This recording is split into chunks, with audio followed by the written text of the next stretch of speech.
first of all, it's one of those perfect examples of like, yeah, the Kings were linked to Noel as soon as the report came out in like, I think it was December when it was like, it might even been before that, but December, still fairly early in the season.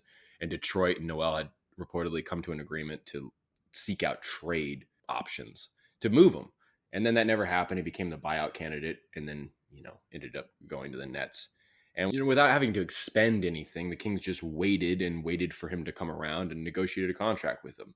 So it was kind of like yet another example of how kind of patience pays off in not being like overly ambitious or zealous about a particular guy. Because we saw that with Duarte. I mean, that's probably a little bit more of an extreme example because he was a guy that was untouchable. And then you end up pretty much getting him for, from the discount bin at the grocery store. But still, Noel kind of fits that bill. And I think we were talking Len mixed with Lyles as a small five. If you could kind of somehow fill in the gaps between that, because Len, he moves pretty well for his size, but what Noel's going to give you, he's going to give you that interior shot blocking presence, but he moves laterally extremely well. And he's just quicker. And I think you're going to have more of a chance. Like, I'd much rather, and I don't think anybody's going to argue with me on this. This seems obvious to anybody that can just look at the guys without them, without ever having watched them play, just looking at their body types and whatnot. I would much rather, and everybody would much rather have Noel switch on to a guy than Len. And Noel might be able to give you some element of that. I mean, he's 29. He's not the freshest his body's ever been, but he's going to give you something a little different in terms of being bigger than Lyles, but about the same height as Len, the big, tall, vertical, imposing presence, but still slim and athletic and mobile. So I think you're getting with Len, Noel, and Lyles, you have something different with each of them. They're not the same mold of player. They differentiate in ways that you can kind of go off and you need to stretch it out and space the floor. You go with Lyles, Mm-hmm.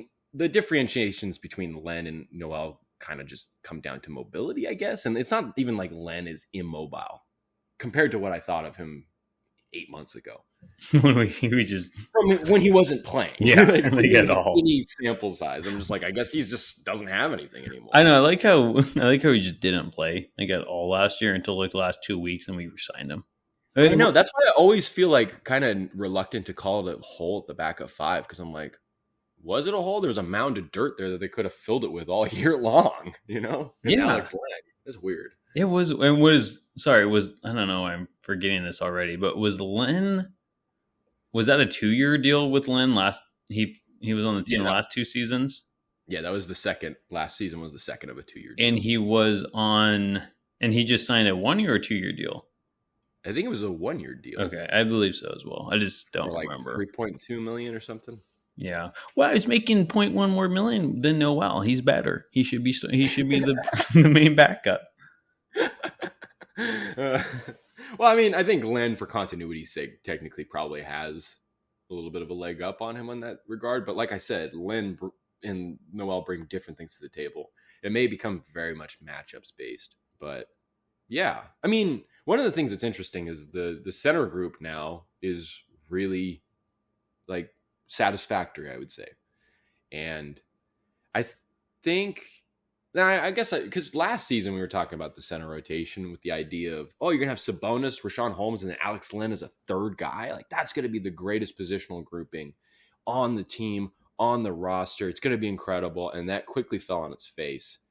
And then kind of recouped with Alex Len's I wouldn't call it a resurgence because he didn't return from anything. He just showed up finally in terms of Mike Brown putting him in. 8 games left in the regular season.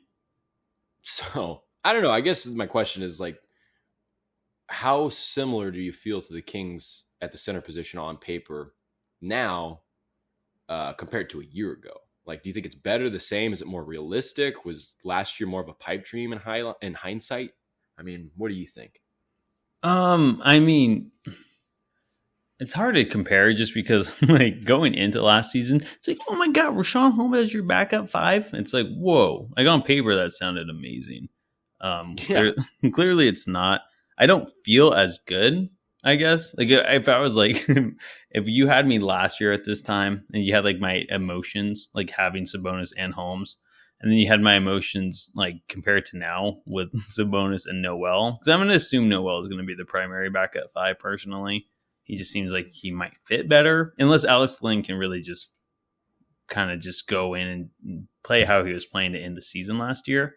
I was more excited last year for sure because Holmes seemed like the better backup. But knowing what I know now, I suppose, like I'm a lot happier. Well, I'm not a lot happier, but I mean, it's nice that we could finally get rid of Holmes and get a decent backup in Noel, a guy who kind of fit what we were looking for, and almost like is kind of Rashawn Holmes-esque. I remember when the Kings were trying to resign Rashawn Holmes a couple seasons ago.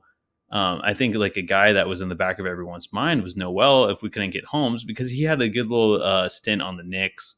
And I think the Knicks ended up signing him, re-signing him as well. But he's just an interior guy. He's not going to stretch the floor. He's got a decent little, I think, like decent little mid-range game as well. Like Holmes, not like I don't think he like shoots jump shots, but he can put up some little floaters as well around the rim at a high percentage. So he seemed like a nice little backup to Holmes in case we couldn't get him, and now we have him. I think he's perfect for the role, really, and more suited than Rashawn Holmes was, obviously. Yeah, I think the one thing I agree with you on the whole thing because it's hard to ignore the fact that there were so many reasons to be high on the center rotation a year ago. But the one thing that kind of makes it better, the one thing that you can make an argument like, no, you should be more excited now than you were a year ago because how much money are you spending at the center position? True. Just looking at the backups, you're spending far less money there at center depth, basically. Mm-hmm. So that's really something to be happy about. And then on Noel's jump shooting, I think when he was playing with Detroit, he put up a few threes just because it's like, what the hell? Like, and I think he knocked down one or two. Like you can find, he didn't take very many field goal attempts as it was. So you can like go on NBA.com and watch all of them. I don't expect him to be stretching the floor either, but I know that he took a fair amount of like mid-range jump shots. Okay, not like he did. Shots or little floaters with Detroit. And again, that might have had to do with just his kind of placement and ties in terms of long term with the team. So it's just like, hey, show everybody what you got in your bag, maybe.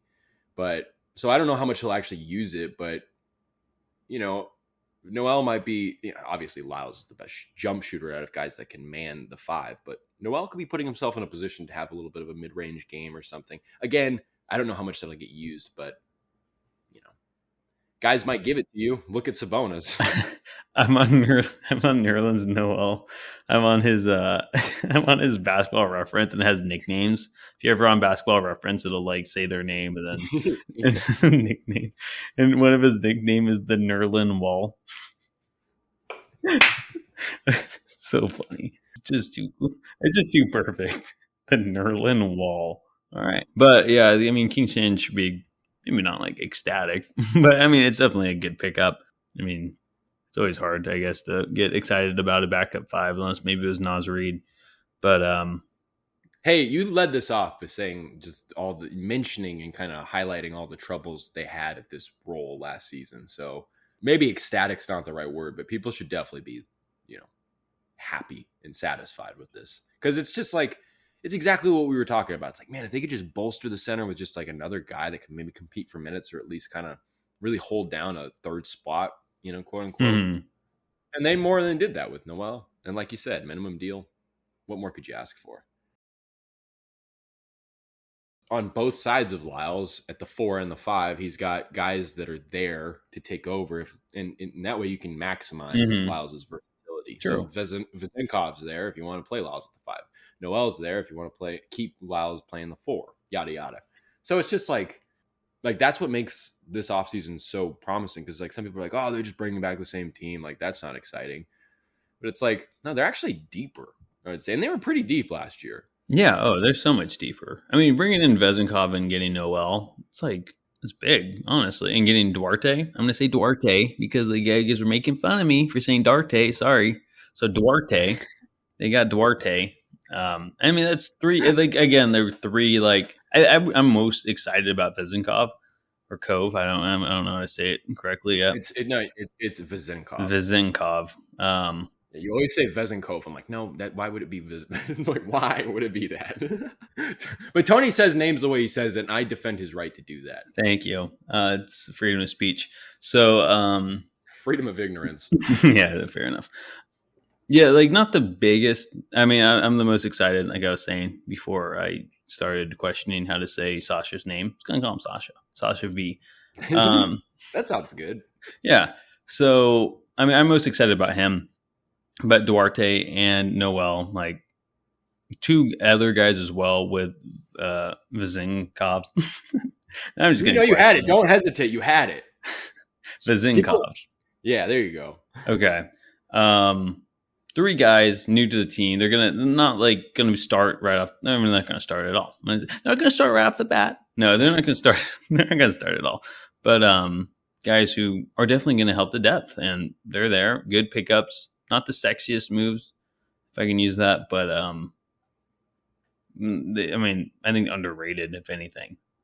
Yeah, I definitely agree.